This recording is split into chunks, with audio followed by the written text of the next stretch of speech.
Os indicadores de pH são compostos que se comportam de uma maneira muito interessante. Eles têm um equilíbrio que se altera em uma determinada faixa de pH e as espécies que estão presentes nesse equilíbrio, elas têm colorações diferentes ou, às vezes, alguma delas não tem cor. Então, por exemplo, eu tenho este equilíbrio aqui. Se eu adiciono ácido, ele vem para essa espécie com coloração rosa claro aqui. E se eu coloco base, ele aumenta o pH e vem para essa espécie de coloração roxa, por exemplo.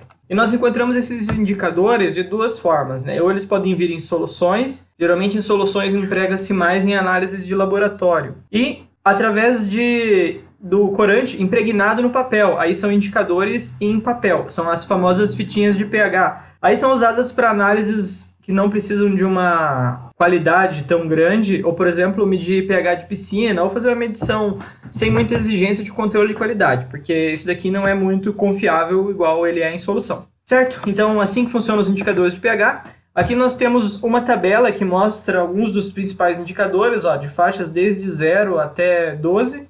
Um destaque aqui para a fenolftaleína, porque ela é um dos indicadores mais utilizados em laboratório, ele troca aqui em perto de 9, e geralmente em exercícios e provas o indicador que cai é a fenolftaleína. Aqui uma outra tabela que também mostra alguns indicadores, as faixas de transição deles e os seus valores de pK. Esse K significa constante de equilíbrio, vem do menos log da constante de equilíbrio, né? Mostrando aonde que nós temos 50% de cada espécie. Aqui às vezes aparece pK, às vezes aparece pKa, às vezes aparece pKc, mas todos eles representam a mesma coisa, que é a constante de equilíbrio do composto.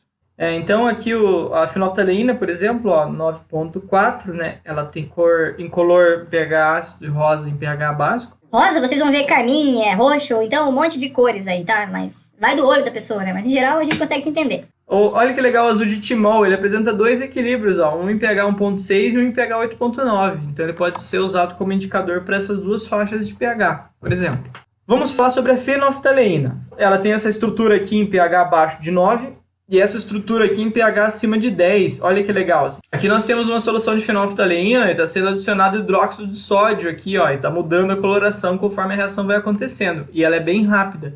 Funciona da seguinte forma, nós temos então a adição de uma base forte aqui, que é o hidróxido de sódio, por exemplo, e essa hidroxila vai reagir com esse hidrogênio aqui e vai formar uma molécula de água. E o sódio, no seu estágio iônico, vai se ligar neste oxigênio aqui.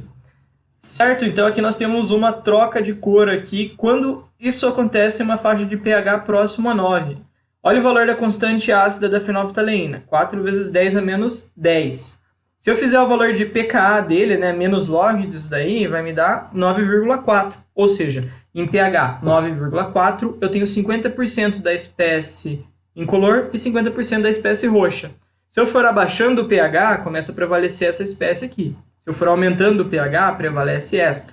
Lembrando que se eu mudar o pH em uma unidade, por exemplo, se eu for em 8,4, aí eu vou ter 90% dessa espécie e 10% dessa. E se eu for um pH para cima, 10,4, aí eu tenho 90% desta e 10% dessa daqui. Então, passou dessa unidade aqui de 8,4 e 10,4, ele já adquire uma tonalidade só. Certo? Então, esses são os indicadores.